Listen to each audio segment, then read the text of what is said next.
Ja moikka taas vaan kaikille ja se on Tutsku 11 täällä taas ja tervetuloa uuden videon pariin. Tänään mä ajattelin jakaa teille tämmösen tiedon, mitä moni teistä ei varmaan tiedä. Laittakaa kommenteissa, jos tiesitte jo.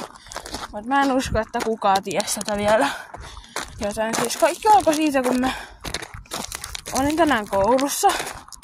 Oli äikkää. Niin mä opin sen, että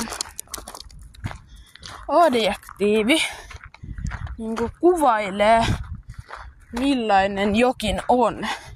Niin kuin vaikka vanha auto. Niin se vanha on adjektiivi. Ja siis joo, mä en tiedä tiedättekö tätä vielä vai ette. Mut joo. Nähdään seuraavassa videossa. Moikka!